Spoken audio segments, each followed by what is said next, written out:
And then it was kind of later.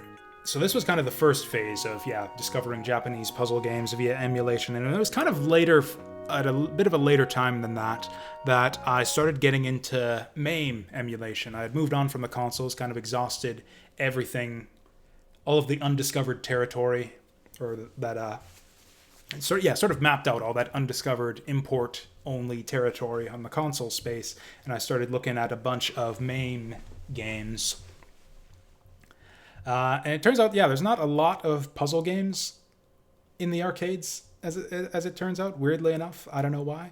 But one that I actually found that kind of kicked off this whole puzzle game craze for me and got me just hooked on abstract puzzles in general is this guy here called Logic Pro. Then this one's going to be really familiar to any of you guys who know puzzle game or just know puzzles in general.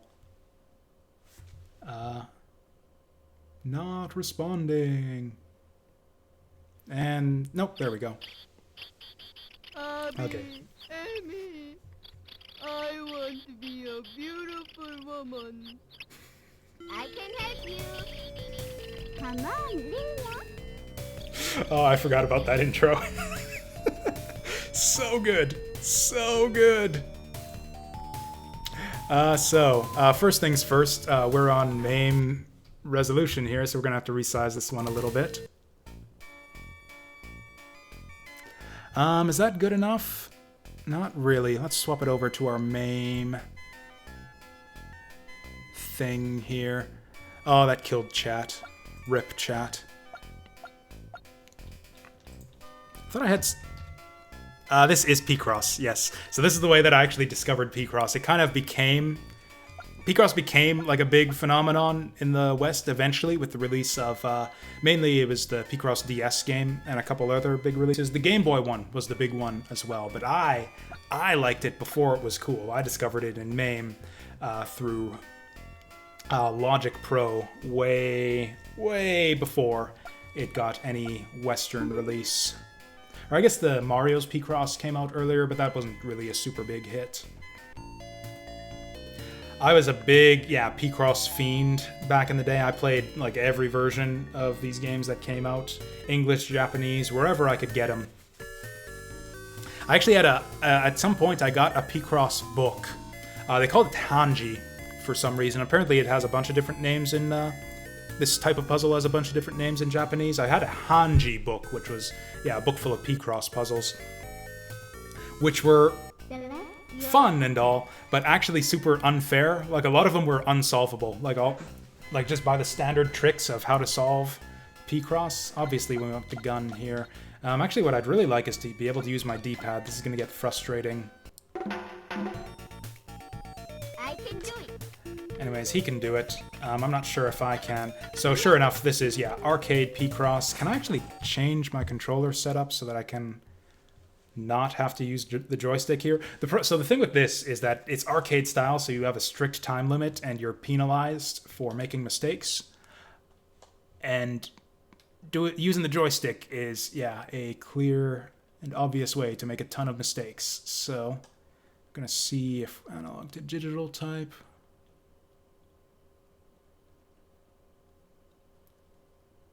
Will that do it? No, that's the opposite. Oh, it says D-pad up. What the hell? Okay, apparently it just, doesn't want you to use the D-pad here. That makes me kind of mad.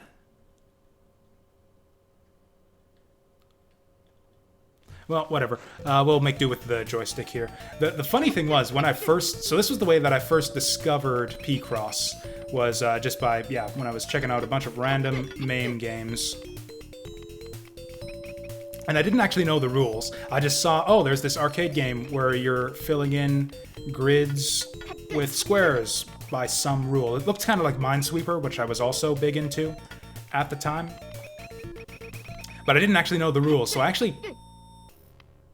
Okay. Well, that happens in MAME games sometimes. Do we have to restart this now? We'll see if this sorts itself out after after we solve the puzzle here and once the music changes.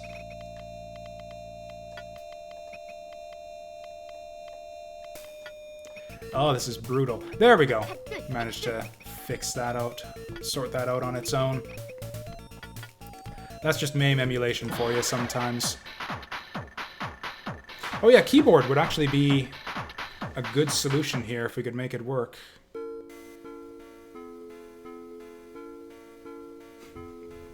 Oh yeah, we got, this is avant-garde Picross right here. I can do it. Oh, seriously? Are you not even going to let me use the keyboard?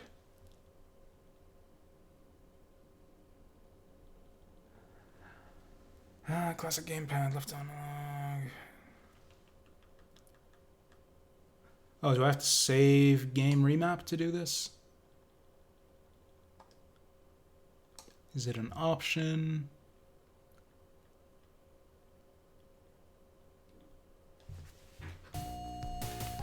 There we go, I got my D-pad working now. Okay. I'm gonna bust this thing wide open now.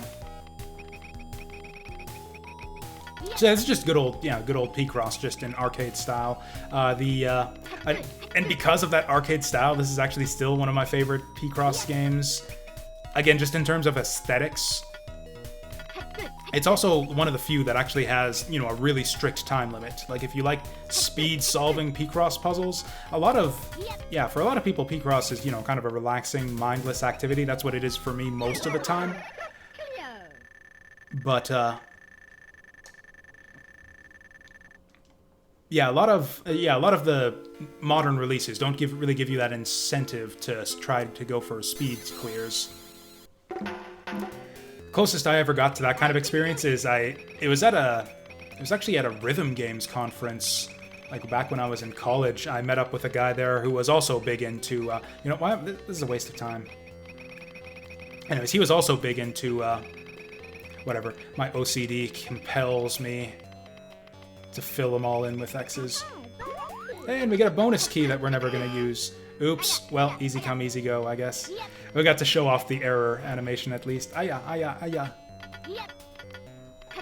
Actually, because of the way the time works here, because it's a bar, you end up with, like, weird incentives for sort of strategically holding on to squares that you know can be solved. Oh, I fucked this up. No, I didn't. Yes, I did. So, like, if the bar is full already, you're kind of just wasting squares. Like, all of these squares I'm filling in could be time that I would gain, but if the bar is full, you don't gain that time by filling in squares. So if you got a big row of obvious squares, like a full, you know, 15 row or something, then it's actually often to your benefit to just hold on to that and not... I must have oh, there's a blue line up there. I just miscounted the distance from the blue line. So this right here is kind of a waste. If I wanted to, I could wait until I'm stuck and fill those in later, so I actually get the time. You get, yeah, weird, counterintuitive things like that, where it's actually a bit more strategic to not fill stuff in and save it till you get stuck, so you can fill that timer. Actually, SNES had 8 Mario Picross games. We will get to those right after this. I can do it. But yeah, the main thing I like about this that kind of distinguishes it, honestly, the definitive Picross experience, if you're into video game Picross, is DS Picross. It's just got a shit ton of puzzles, along with a bunch of downloadable puzzles as well, a whole bunch of different features. You could play Picross DS for the rest of your life, probably, and that would be a life well spent, or certainly filled.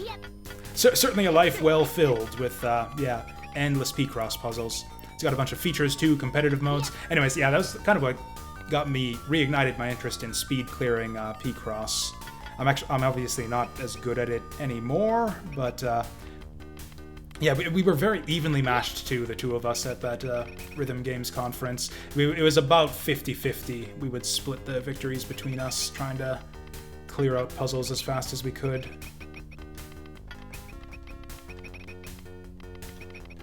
Honestly, if you really go for speed clears, you don't waste your time with the X's a lot of the time, just because it's, you know, wasted time. I would actually love to see something like this at a AGDQ. Just, yeah, Picross speed solving. I mean, you got, you know, Tetris Attack already, and those games don't present very well on stream, so you might as well go the whole hog and do a proper puzzle game. Cool, we're doing this again.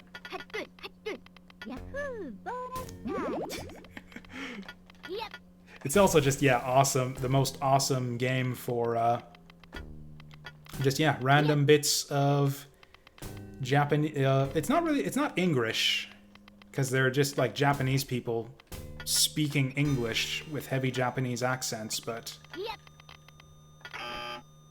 damn it. So yeah, in most Picross games, this mode of solving is actually my least favorite in general. I prefer the modes where you where it doesn't tell you when you get something wrong, and you just have to. And if you make a mistake, it'll just let you make that mistake, and then you got to go back and figure out where you made the mistake at the end. That's always been my favorite mode in other Picross games. Anyways, we'll play this long enough to show off all the different environments and music and all that. It will start looping eventually, and then we can move on. Or we can just play like 1 credit and see how far I can go. Can't see where the time bar fills up. So I'm doing it right here. I'm holding on to that 12. Got this here. I could fill those in, but I want to wait until I'm missing a bit more time so I can get the most out of those space clears.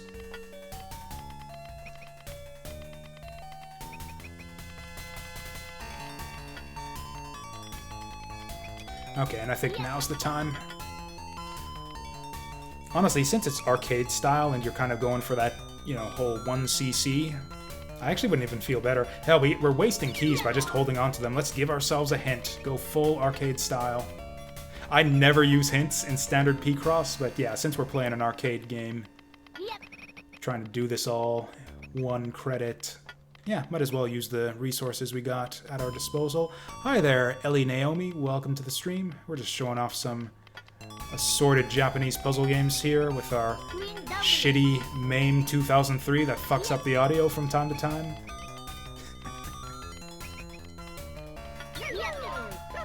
And sometimes it gives you them for gives you those hints for free, whether you want them or not. I swear this never did this on my test playthrough of this game. I played this game for like 15 minutes off stream to make sure that I, you know, could set up all these games properly for the demo, and it never did this to me. What is he saying there? Almost everything they say in this game is English. But that one thing that sounds like twin dumbling, I can't quite make out what that is. Well, okay. No noise is better than garbled noise, I guess. We'll just sit here in peace and silence. Yeah, that line right there. What the hell's he saying?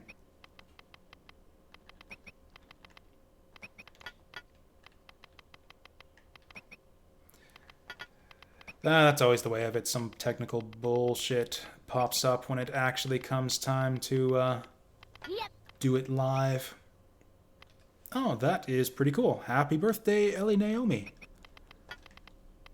So you must live in a different part of the world from me then, because where I am, it's a lot more than 5 hours till we switch over to the next day. There we go.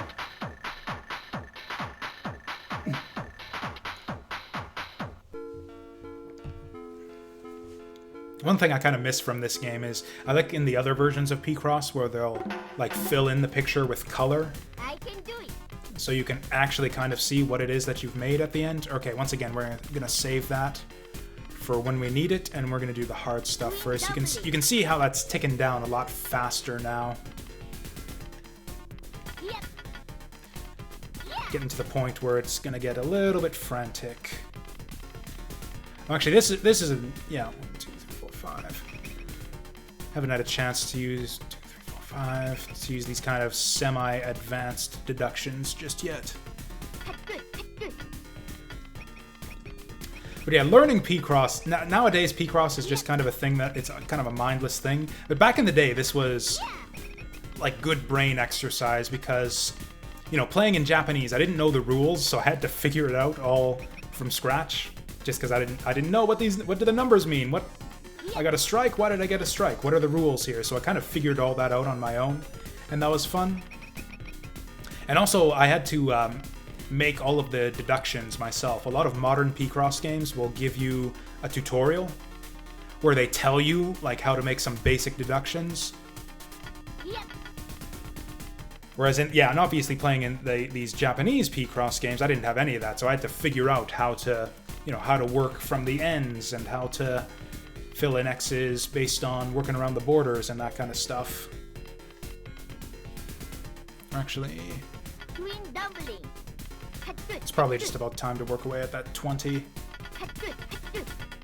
Little bit wasteful here. Oh yeah, actually, that was the thing about that Hanji book that I had too. It seemed unfair and unsolvable to me. You would get like these massive, like 30 by 30 puzzles where most of the rows are filled up with like 2 or 3 ones and twos, and it's like, what? How the fuck do I solve this? It's like way beyond the difficulty of anything you would see in any Picross video game. And yeah, I never managed to solve any of those, puzzles at the back of the book. You would need some really advanced deductions to, and a lot of the trial mode, like just kind of hypothesizing solutions. Some Picross games do that where they, we can just sort of use this as a little time bank where anytime we start running out of time, we can just fill in stuff along that row.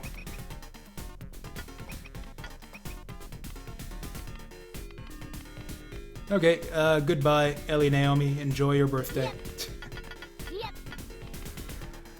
So, 2, 3 space, 2, 3, 4 space. There we go. Yeah! Yeah, at this point I think we need to work these long rows. We're just, oh, fuck. Oh well, whatever. We can just make that time back this way, and that was actually good information. Oh, that's right. We're 20 by 20. I was playing this like we were 15 by 15 still. That was my stupid there. I think it's that cross clear that's fucking up the audio.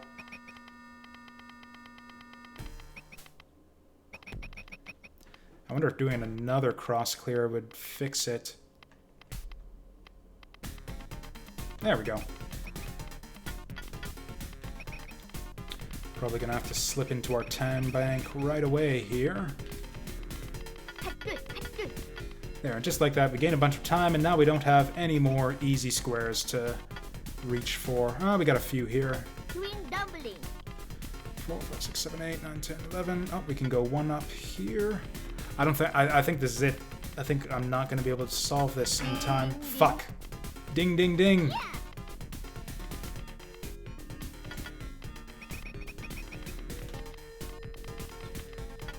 Because yeah, now we're plinking away like 2 and 3 squares at a time, which is not going to be enough to fill up our time bar.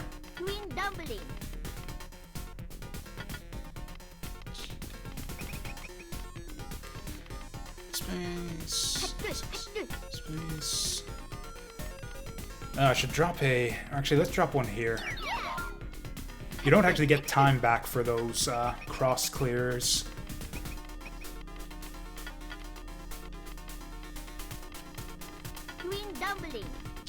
Is this complete?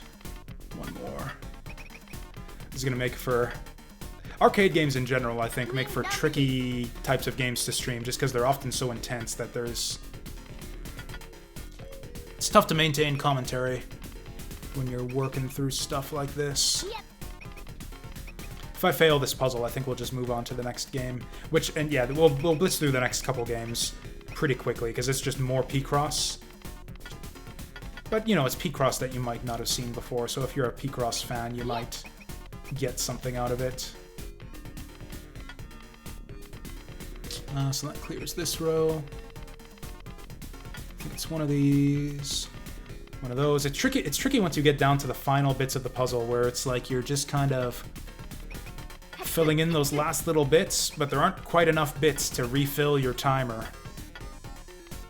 Again, you kind of need a different approach to this arcade-style Picross than you do just standard Picross.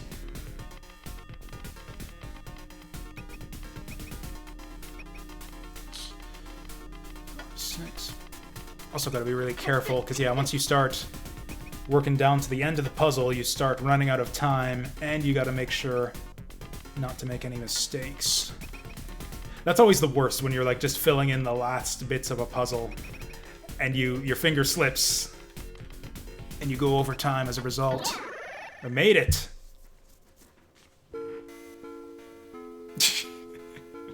Is it just me, or is he slapping his ass in time to the music there? I can do it. Man, do they have unique graphics for every stage in this game? A little bit wasteful here to clear this one out when we're at full time, but this will be a good starting point.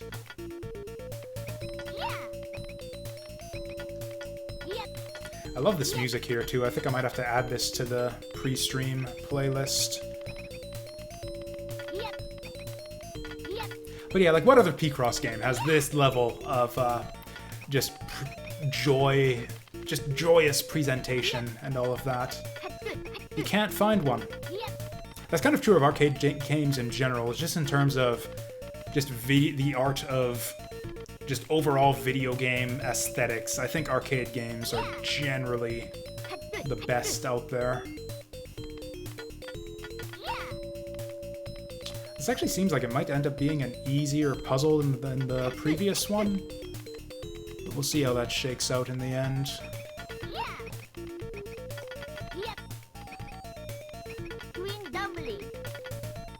We'll save that one for later.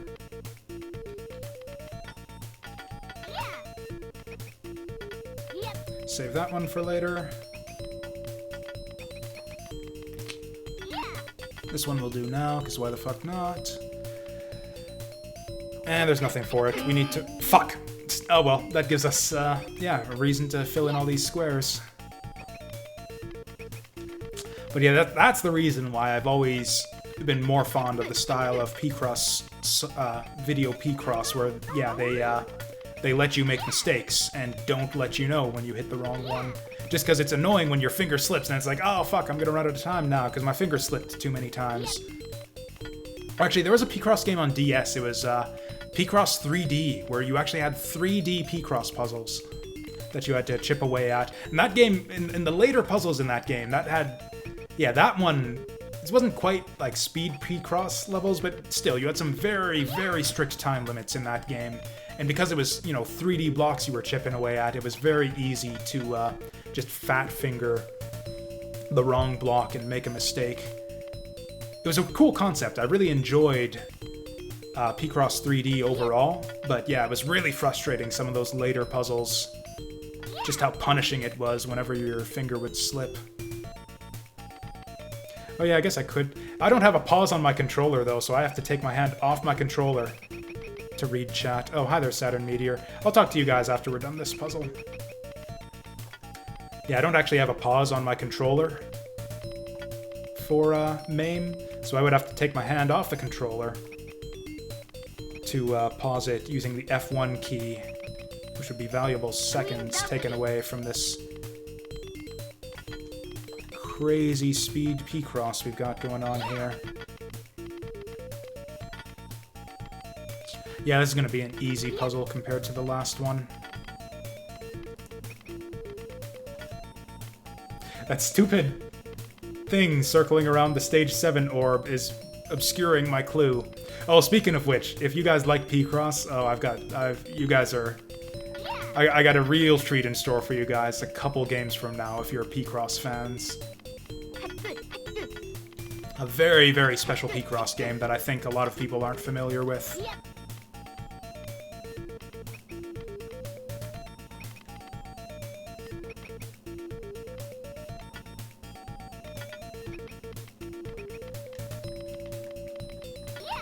Yeah, I think we'll pack it in after this puzzle. Because, yeah, this is basically just Picross. You guys kind of get the idea here. Actually, if you didn't, maybe I should try to explain the rules if there's anyone. Is there anyone in chat who doesn't know the rules of Picross? Basically, it's kind of like a Minesweeper type thing where you've got to chip away at all the right squares and avoid all the wrong squares. And once you're done with it, it makes a little picture. You can see we're drawing, looks like a spaceship or something here.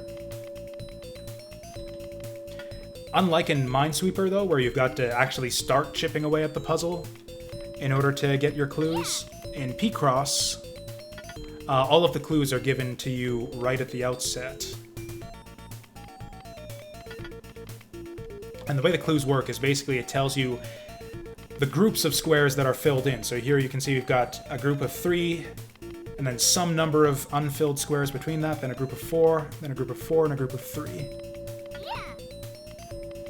And then just using that information, you can deduce which squares get filled in and which ones don't.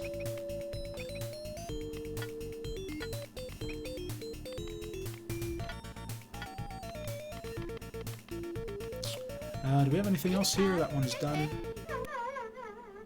I can do it. Cool, so we're done with this. I have never seen that before. So apparently there are penalty squares where if you X them, you restart the puzzle. That's glorious. That's exactly... I have never seen that before. I have full cleared this game multiple times. Because I was big into the arcade Picross back in the day. I would go for 1cc's. And I did 1cc this game multiple times. And I have never seen that. So yeah, fuck this game. We're moving on. Okay, now I can read chat. Oh yeah, so yeah, as far as Ni no Kuni, not interested. Not interested. Yeah, Ni no Kuni is like the poster child for just like the type of generic JRPG that I'm just totally not into anymore.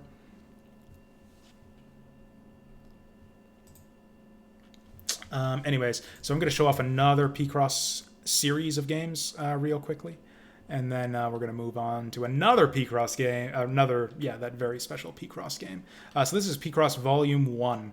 There are 8 of these on the Super Nintendo if you want, just a ton of Picross puzzles.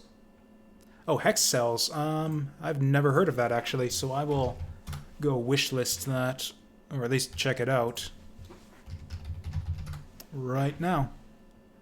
This looks really basic, but probably also fun, so sure, I'll wishlist it. And we'll look into that later. It's an ambient logic puzzle game. Yeah, this is exactly the kind of abstract logic puzzles that this stream is all about here.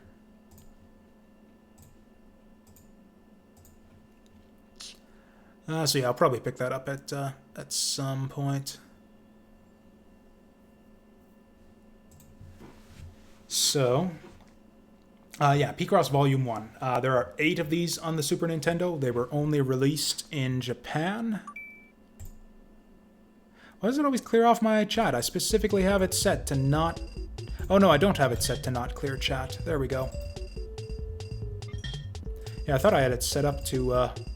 thought I had unchecked the box that says refresh when you switch scenes, but apparently I rechecked it at some point.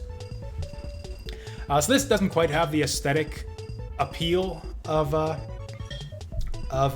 arcade Pro Logic Picross puzzles, but what it lacks in style, it makes up for in pure volume. So there's a shit ton of Picross puzzles for you to solve here, and there's 8 volumes of them.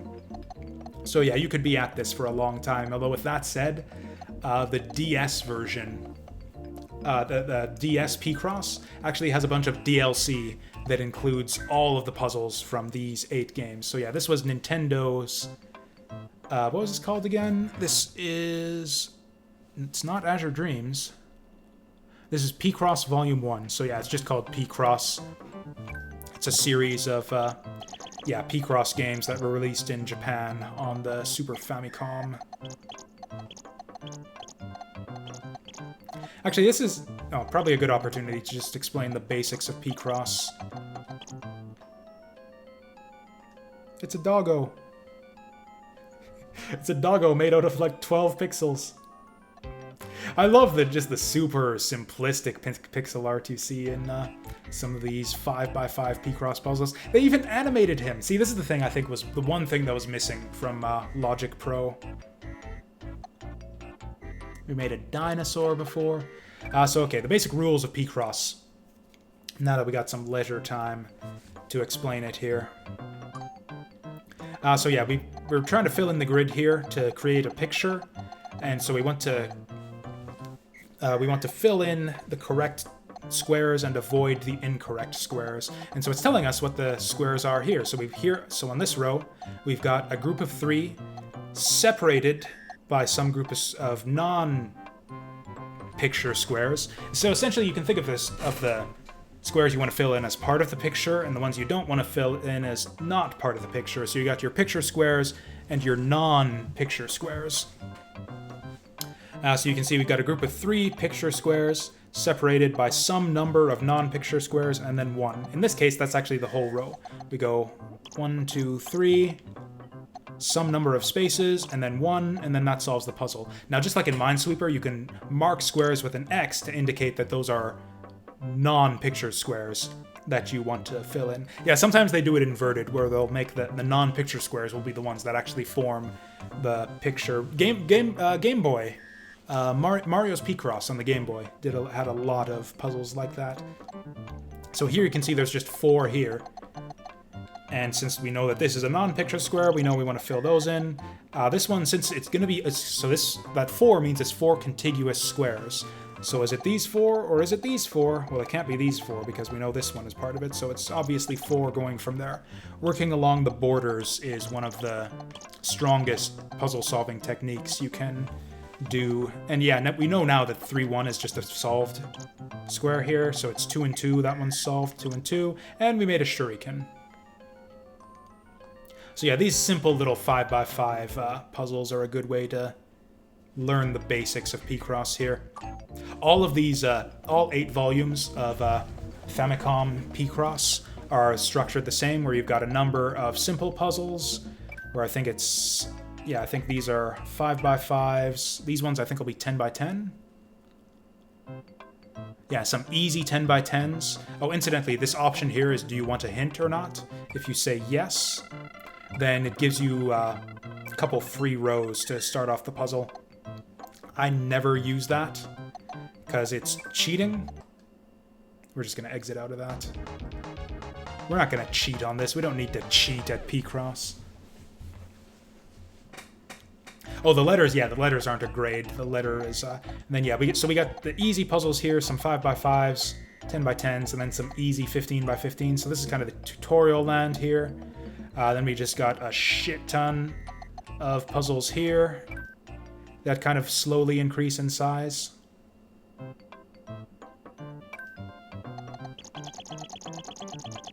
I really hate the noise it makes when you fill it in. I've never actually really taken the time to appreciate the just the music and aesthetics of these Super Famicom Picross puzzle volumes.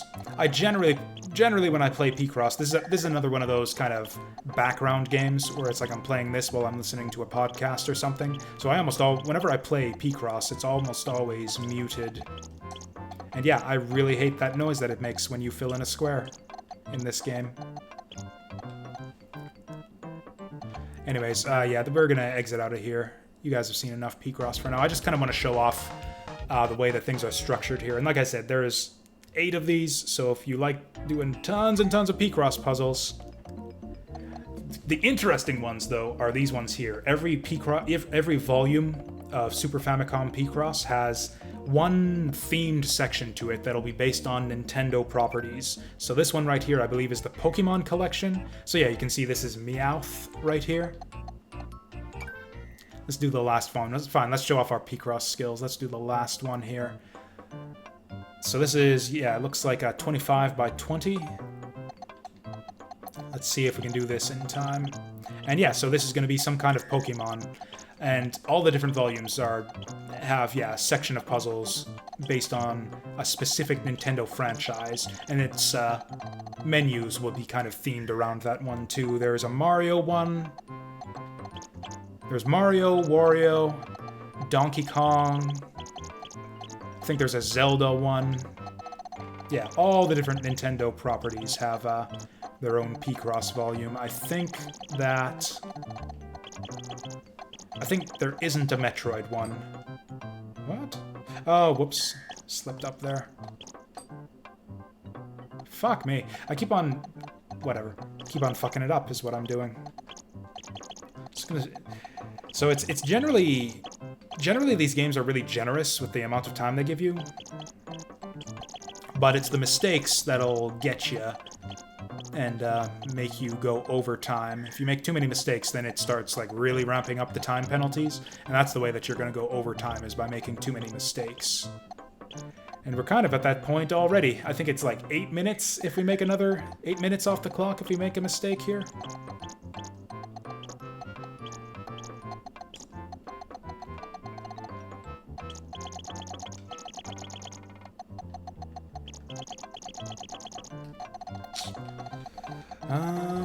Let's see. Man, we don't have a lot. Yeah, this is the tricky thing when you get to the really huge puzzles, is you don't really have a lot to work with. You're kind of... Like, you would think, oh, it's, like, 5 squares bigger, so it's, twice as big, so twice as long, but no.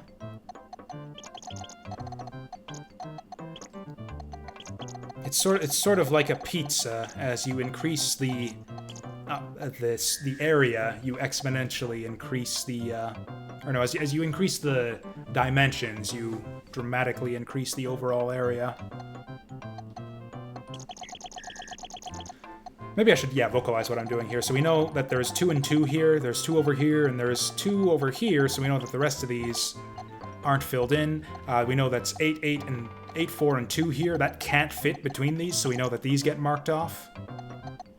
We know those 7 here, so this gets marked off, which means that these are our fourth one off these 3 must be over here. That's a complete 3. So we can mark those off. That means this is our 2 here, marks that off. Which means, you can see how it kind of cascades once you start working things out. These are all 1s, so that this one has to be surrounded with non-puzzle ones. This row is complete. This is kind of a tricky one. So we know that there's 2 1s on the end, separated by a number of squares. This is a trick that I like to do to kind of quickly solve these. Is you count forward from the edge to see what is the rightmost case. So here we know, like, the farthest right that these can be squished is you go 1 space 1. That's as far right as they can be squished. But we know that that's not right, because if it's 1 space 1, then these are together and it's not 1 anymore. So this can't. So we can't have this as being the end of a 5. So, like, this isn't part of the 5, because then you don't have space for the 2 1s over here. So this must be part of the 1s. So we cross these off. And now we've filled in enough of these that... Okay, this is another trick you can do, is you can work in from the edges. So again, we go from the topmost. 1, 2, 3, 4, 5, 6, 7, 8. So if it's squeezed all the way to the top, then it's these 8 squares. If it's squeezed all the way to the bottom, then it's these 8. These 3 in the middle overlap. So no matter whether it's these 8, or these 8, or any of them in between, these 3 are part of any possible solution. Now we can make some basic deductions here, again, kind of cascading down the way. This is another one where this is our 4, which is the topmost square, so there's nothing else over on this side to preserve that 4, so we can cross those off.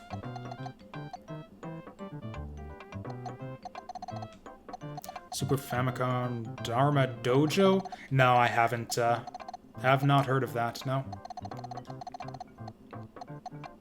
Yeah, I'm just kind of explaining the basic techniques in case... Again, I have my viewer count hidden, so if there's no one else here, then there's no point explaining this. But yeah, I'm just kind of explaining the basics of Picross here. I realize now, arcade Picross, or the Logic Pro, kind of... I kind of had to focus hard on what I was doing there, because it was speed solving. Here we have a little bit of leisure to kind of explain what Picross actually is, for people who don't know. Looks like there's nothing else we can cross off up there. Okay, there's probably something we can do with these 13. So again, we do the thing where we've got the 4 solved, but, yeah, we can count 5, 6, 7, 8, 9, 10, minus 1. Yeah, so this is definitely part of it, and if we go... One thing that I do sometimes too is I'll count, okay, so this is 13 dead center, and I'll just count over from the right, so we can see there's 3 squares that aren't part of our 13, those X's and before, so we count over 1, 2, 3, and then so these ones are all filled in. Oh, and that means that's our 1 from the 4, so we can scratch off these guys. So now, obviously, there aren't 9s here, so 9 is going to be somewhere in here, using the same technique. That's 9, and that's 9, so those all get crossed off.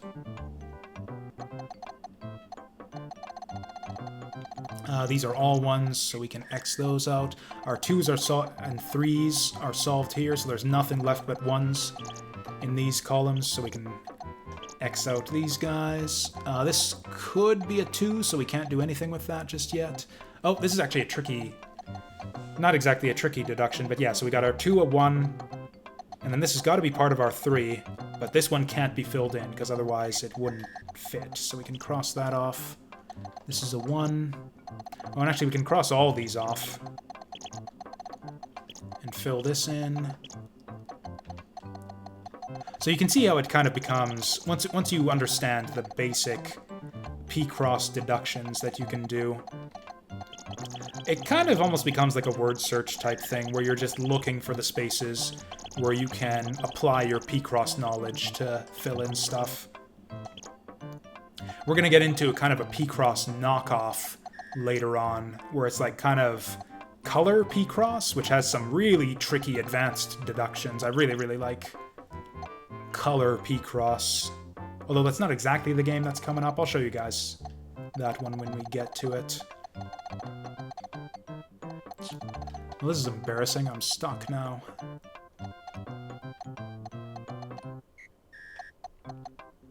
Oh, actually, yeah, okay. 1, 1, 2, 3. Oh, no. Yeah, because we can fit in our 1, 3 here, or we could fit the 3 here. Oh, don't pretend that you don't know all of the Pokemon and how to spell them correctly. But yes, this is a Snorlax. Might need to break out some advanced techniques here.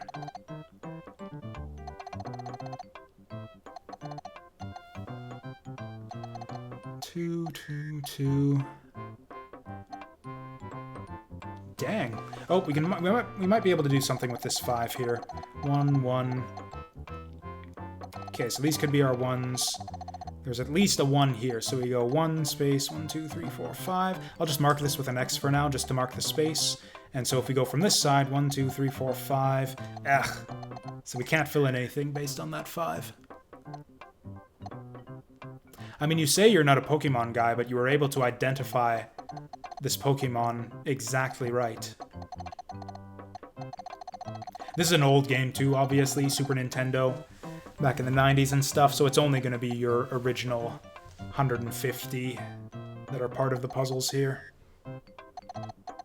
This is humiliating, I'm stuck.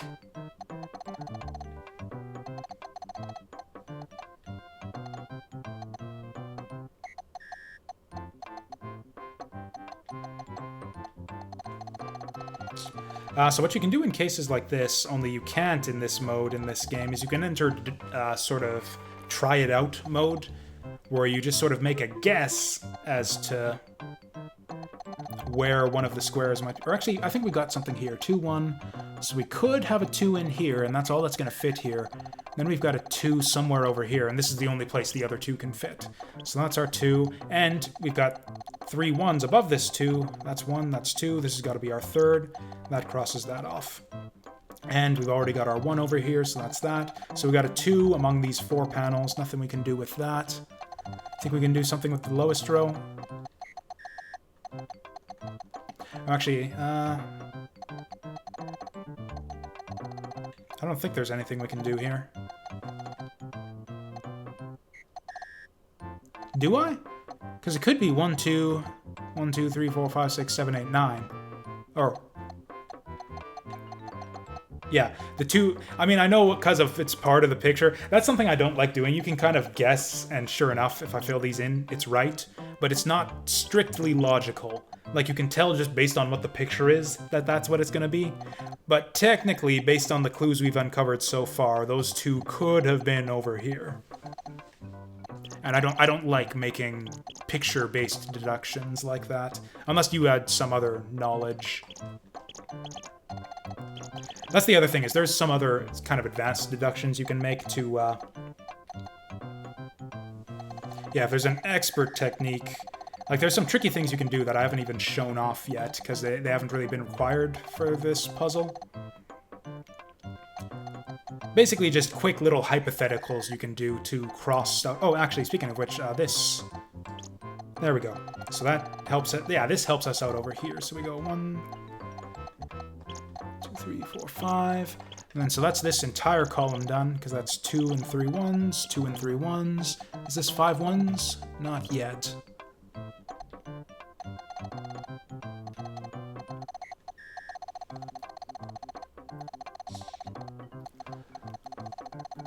One space. So yeah, we could have our 3 here or here. This could technically be our 2, although I would bet that the 2 is down. Or actually, no. Yeah, we can cross all these off, because yeah, we have our 1s on either side now.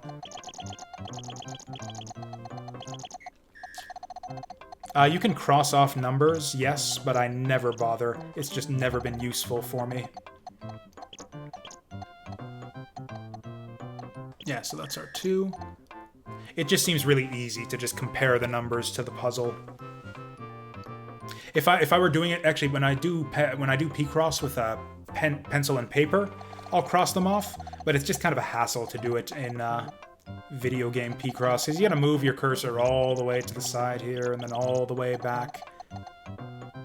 Yeah, it's just, yeah, never had much use for it. 9, 10, 11, 12, 13...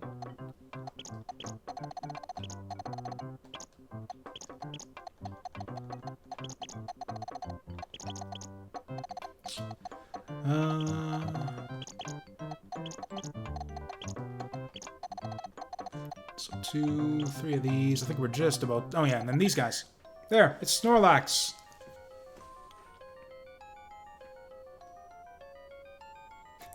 This is weird puzzle-solving music. Also, the colors on Snorlax aren't quite correct here. Yeah, Snorlax is more blue-white than black-cream.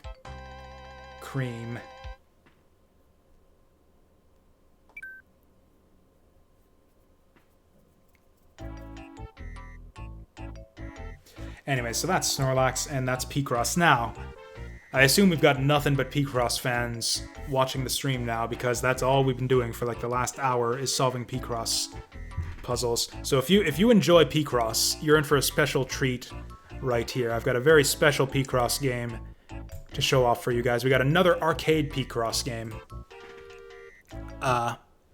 It's actually the sequel to Logic Pro. They came out with a Logic Pro 2. Where they went down even further down the arcadey path of arcade Picross. So if you like Picross, this is going to be like something out of your fucking nightmares. I can't wait to show this to you guys. I despise this game. But we're going to show it off because I despise it, but in a fun way. I tried over and over again to learn to play this game and enjoy it, but it's just, you'll see. We don't get the really fun intro with the gorilla who wants to be a beautiful girl. Instead, we got these magic gems, kind of an arcade staple. There's like every other arcade shooter out there has you gathering 4 or 5 or 6 magical gems. So right off the bat, the characters aren't quite as appealing here as in the first game. So that's a bit of a shame. Actually, we're going to avoid showing the demo. Yeah, the voice acting isn't quite as appealing. I just don't like the aesthetic of this one nearly as much as the original Logic Pro. But that's where it starts. That's where it starts. This is Twinkle Twinkle Little Star, by the way. See, it gives the presentation of being like a little, baby game for babies, And that's not really what it is at all. Like I said, this game is like something from your fucking nightmares, especially if you're a Picross fan. But we'll get to that eventually.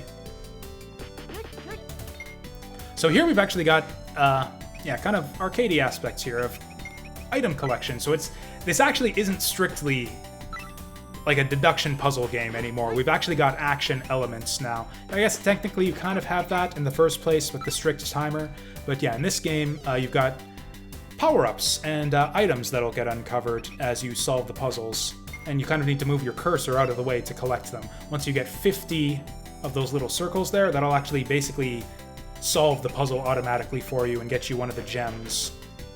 The objective of the game is to collect 6 gems, and then something happens after that. I've never actually completed this game because it's horrible. Whoops, what the fuck am I doing? I was reading the wrong... Yeah, I was reading the numbers on the wrong square there. So that was my bad. That's just me being horrible. That's not the game being horrible right there.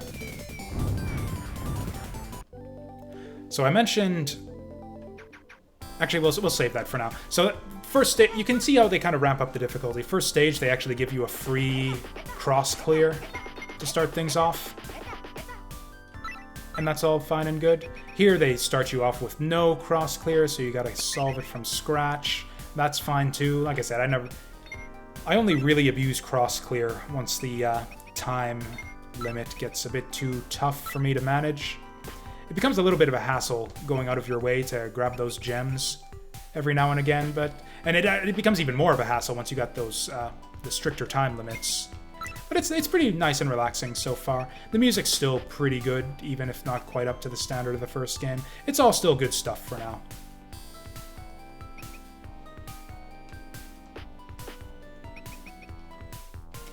Yeah, you can see how my playstyle is just not conducive to speed clearing at all. In general, it's kind of, if you're super into speed clearing Picross, it's generally kind of a waste of time to X every space like I do. It's best to just kind of keep as much as you can inside your head and, you know, not waste valuable cursor time doing things like placing X's. That's kind of the way you would have to play this game to 1cc it fully. Hey, we got a perfect this time. Can't even tell what this is.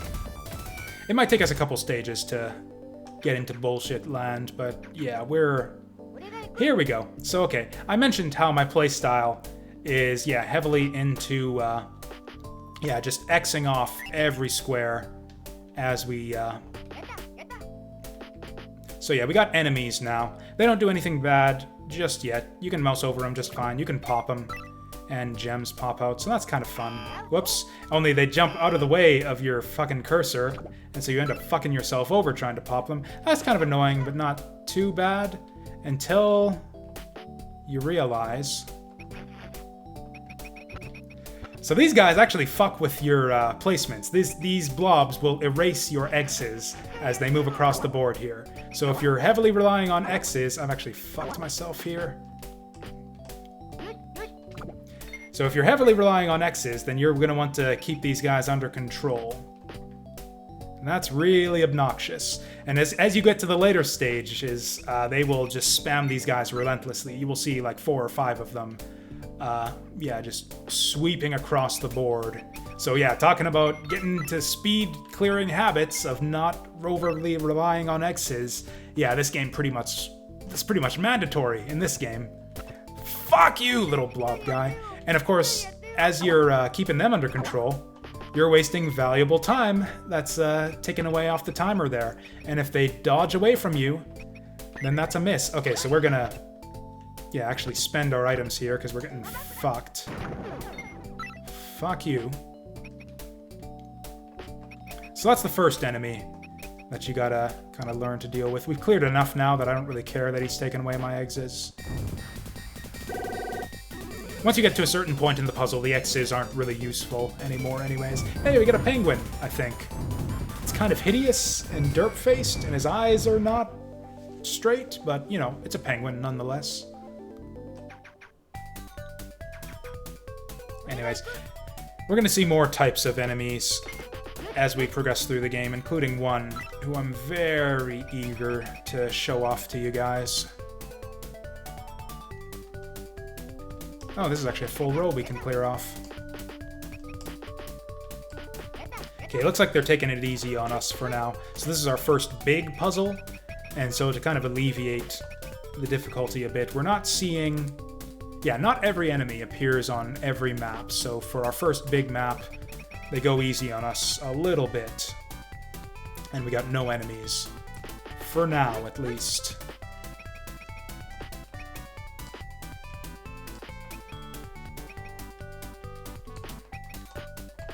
But yeah, you can see how we're kind of getting away from strictly, you know, abstract, pure puzzle game territory and into kind of action puzzle territory here, where you're trying to solve the puzzle at the same time you're veering the cursor wildly around the screen, trying to keep the enemies under control. No, actually, that's one nicety that the game does for you. Nothing will ever erase solved squares.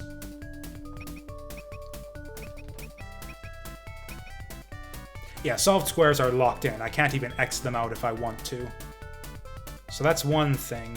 They at least have that sense. Also, you could potentially abuse it, where you could just keep on letting them take away your solved squares to get more time back.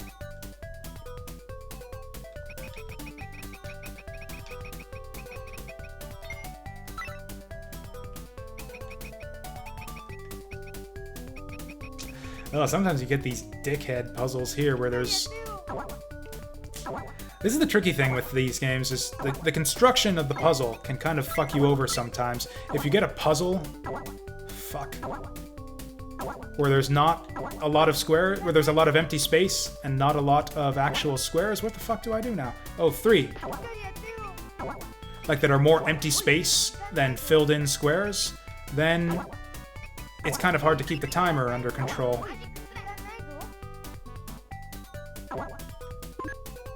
Oh, I see.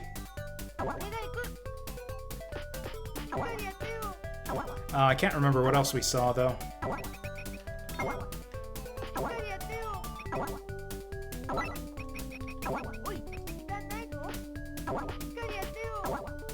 Now we get to panic mode, where you start just making guesses just because you're running out of time.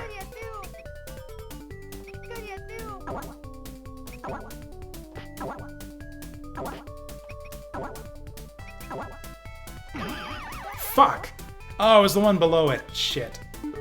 Anyways, we're gonna get a lot of game overs here. Or actually, no. We'll do each character once, and then we'll move on to the next game. I like how... What? Oh, what am I doing? Yeah.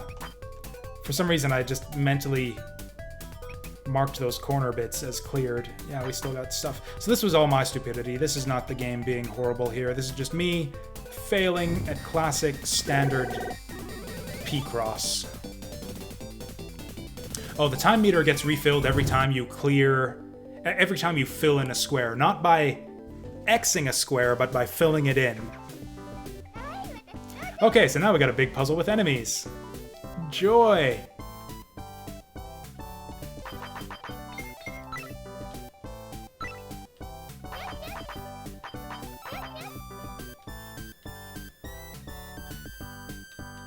Son of a bitch.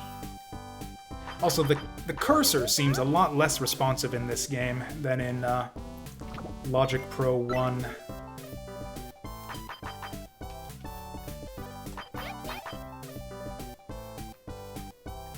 Kind of avoiding that big center line for now. Saving it for when we run a little bit lower on the timer.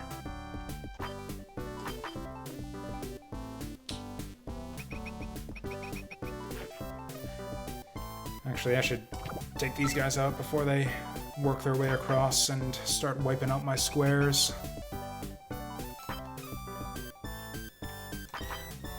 But yeah, there's kind of, a different thought process you need for speed solving Picross.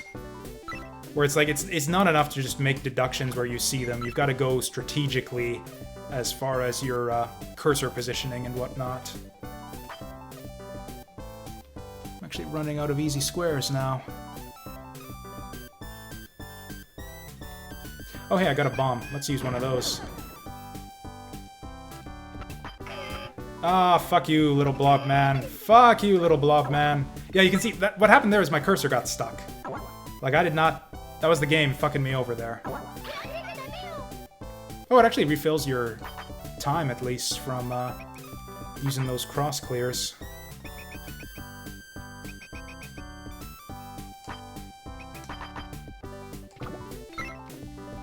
Yeah, the cursor in this game is really sticky, which you do not want. Just because of all the bullshit, the added Here we go. These are the fucking guys right here. Yeah, so they'll move up and cover up your puzzle clues temporarily. So that's great. Hope you remembered what those were.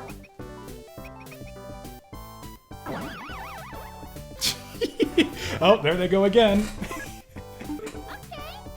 I don't. Actually, going by the rule where I just try each character once, I don't think we're even gonna make it to the next enemy type at this rate. Oh, that's a cross clear. Thought I had an eyeball.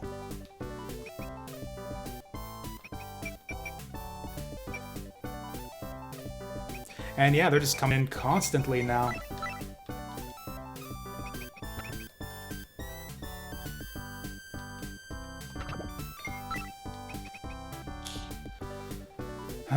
I'm running out of stuff to do. Oh. Oh, and yeah, that gets us our 50, which instantly solves the puzzle and gets us 1/5 of the way to our objective.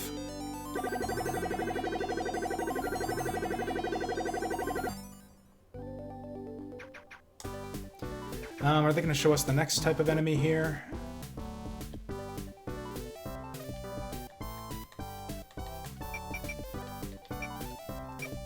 Whoops. Well, that was actually a misclick on my part, but it turned out to be correct. Also a misclick on my part, but also turned out to be correct.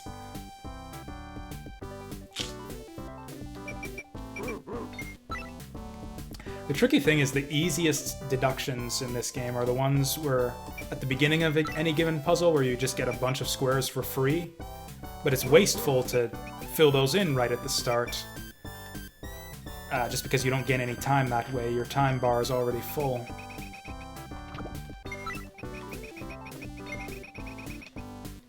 I guess one thing you could do is just ignore the puzzles and farm these guys for crystal fragments, but you'd probably run out of time real quickly that way. What was I doing there? That was not... Actually, that's probably sound. Yeah, that's fine.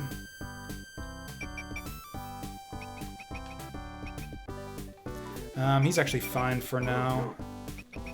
Just because I don't have any X's up in that area.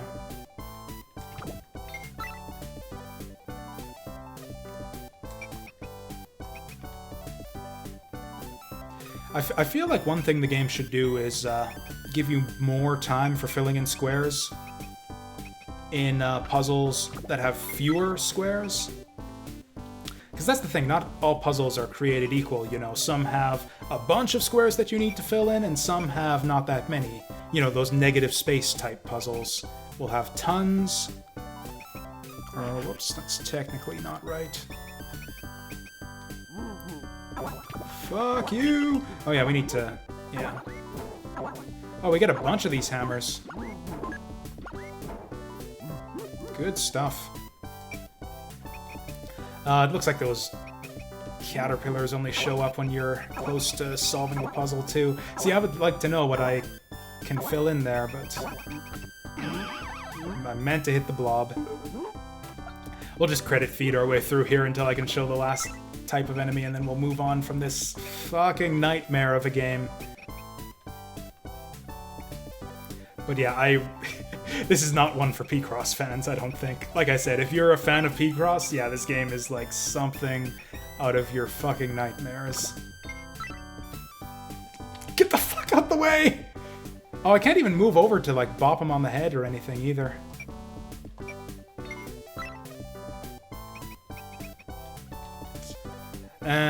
Let's do a cross clear.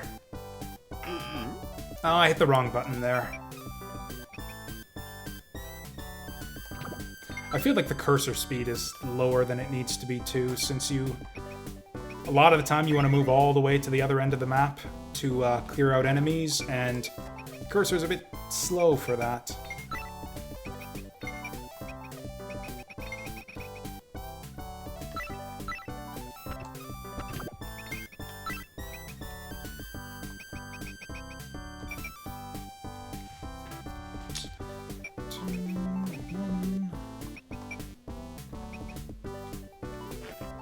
But yeah, does not hold a candle to the original Logic Pro. It's kind of a different type of thing. I kind of appreciate it for what it is. Like, this is certainly an entire... Like, they turned Picross into an action puzzle game. Is basically what they did here. Which is fine if you're into that sort of thing, but I kind of... Picross is not my go-to game for, yeah, like an action puzzle type experience, so this is definitely not up my alley at all.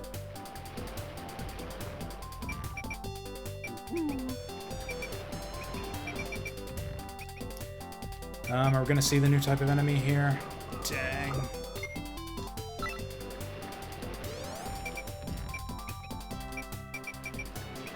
There he is. So the blue guy is basically the opposite of the red guys. First off, fuck you. He takes 3 hits to kill. And what he does is he marks X's in all of the spaces that he moves across. And yeah, you gotta tap him 3 times to take him out.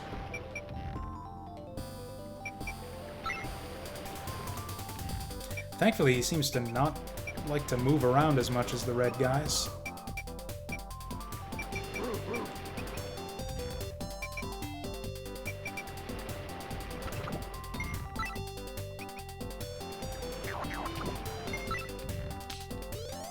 We'll just go till our next game over, I think. Which means, might as well use the resources we have at our disposal here. I don't even know what the fuck this thing is. Kill it with a hammer. Oh, he's just blocking off spaces for you. You just can't solve in that block while he's there.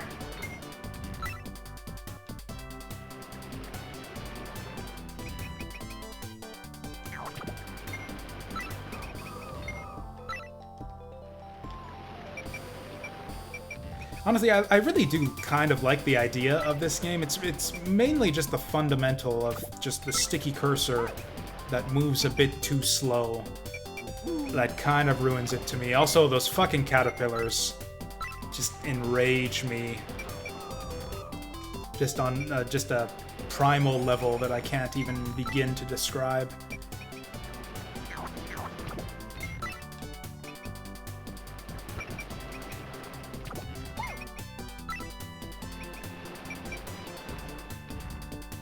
We're somehow doing a decent job on keeping on top of... He actually did me a little bit of a favor there. Accidentally filling in... Oops, it's not. I thought that was an 8 for some reason. You know, I don't even care if he erases those over there. We know that whole section is basically done.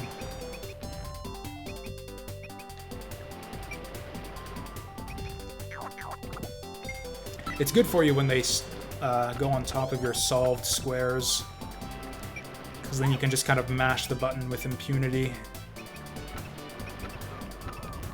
Oh yeah, yeah, that's a 0. Okay, this is getting a bit obnoxious. Fuck you guys!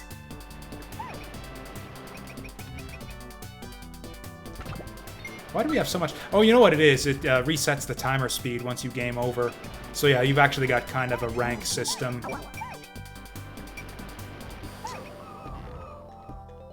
Yeah, it seemed to me like I deserved to fail by now, just based on how much time I've been taking. But yeah, it slows down the timer every time you game over. Oh, that fucking tricky X. Or maybe I placed that one there mistakenly. I don't even know anymore.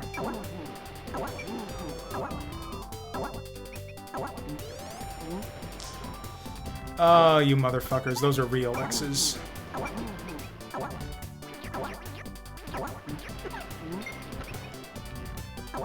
No, these are all done. These are all done. What's the one? That's the one.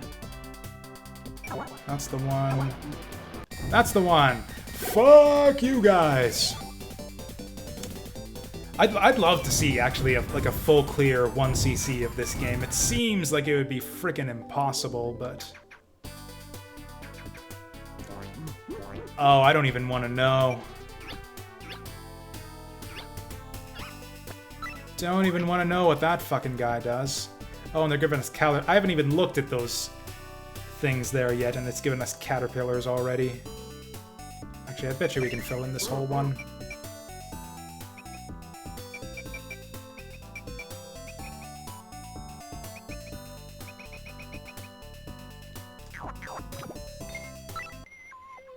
Oh, hey, that's another 50.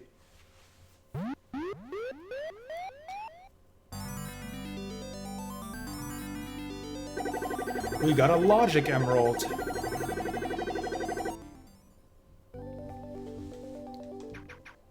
If we get 7 logic emeralds, then we turn into Super Bunny. Look at that! It like sends the caterpillars down on you before you even get a chance to start the puzzle. Anyways, that's... I don't know, should I just play to the end of this game? I've never bothered to finish this one before, since, like I said, I hate it.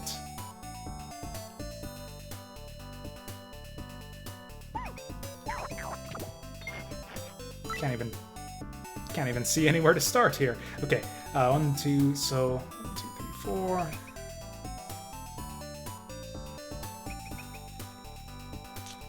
It's kind of an advanced deduction along the edges here that I don't have time to explain.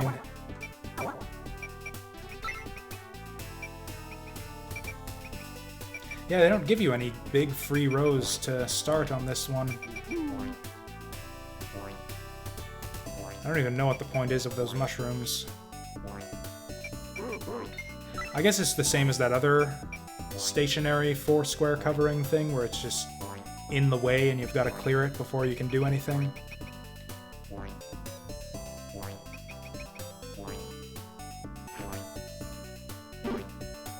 Oh, if he's spiked, you can't, Okay, when he's spiked, you can't move into his space. That's kind of obnoxious.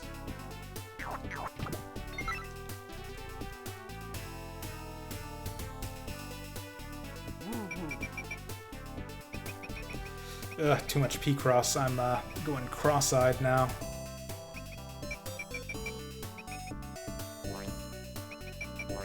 Weirdly enough, I feel like I'm kind of getting a feel for just the overall... Also, the appearance of those mushroom guys actually makes things easier for you. Because, yeah, the way they drop that bonus time is really helpful. In general, going out of your way to gather orbs and deal with enemies doesn't help you with time at all in this game, which is part of what makes this game really obnoxious.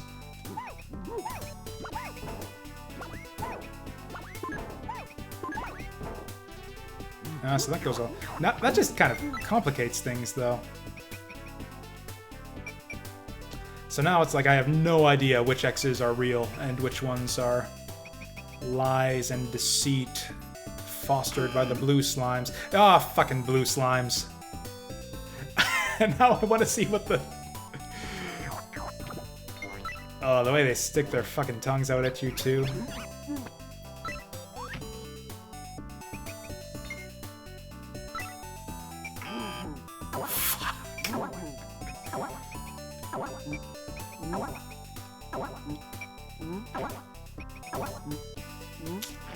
Okay, I think we're actually close here.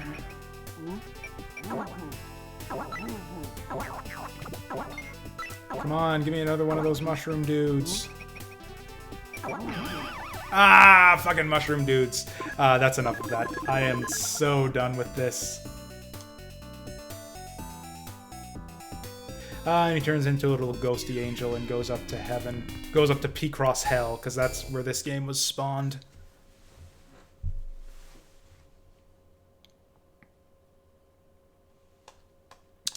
Okay, so that's Logic Pro 2. And so that concludes the Picross block of our puzzly stream today, although not completely, because the next game we're doing is actually heavily Picross inspired. But I'm going to take a bit of a break just to refill my coffee and all that stuff. We'll leave you with the attract screen of Logic Pro, because I fucking love this thing.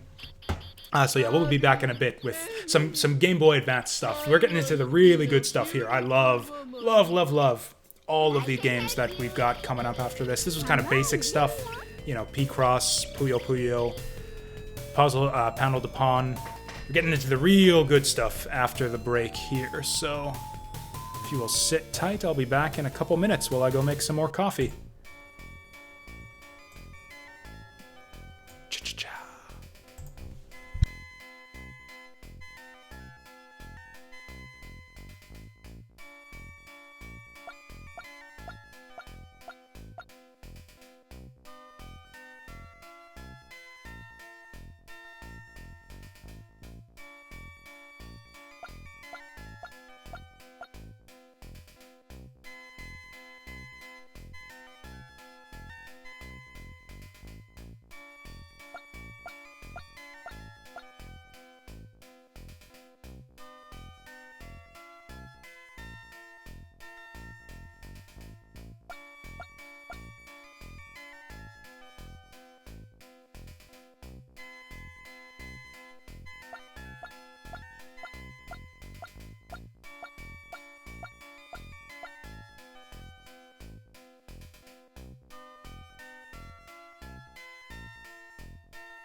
I can do it. Hatsu, hatsu. Yep. Hatsu, hatsu.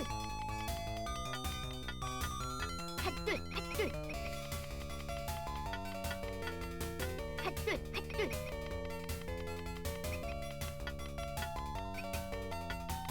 Hatsu, hatsu.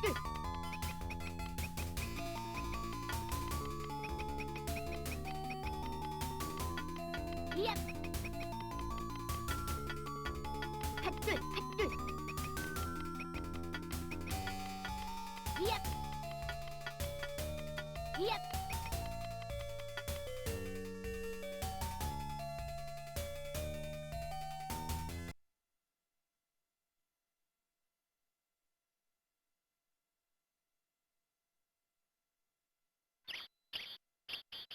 Abby, Amy, I want to be a beautiful woman.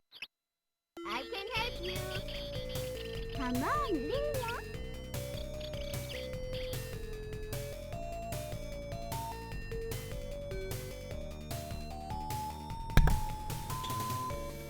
Hey there, Remiko. Yeah, honestly, Panel de Pon wasn't really part of the puzzle showcase here. I mainly booted it up to illustrate the difference. I should have actually shown you guys that on my phone. Apparently it activated Siri for some reason, and then it was transcribing my text and everything, so it's like, hey Siri, illustrate the difference between... Yeah, but anyways, I booted up Panel de Pon to illustrate the difference between action puzzle games and proper abstract, like logic puzzle games. Because that's the type of game that we're kind of showcasing here on stream. It's been pretty basic bitch stuff so far. Most of you guys probably know Panel de Pon, and actually Panel de Pon and Tetris Attack actually do have puzzle modes in them where you're actually solving puzzles, where you have to clear all the blocks by making only a specific number of swaps. But yeah, we only played a little bit of that to show off the difference.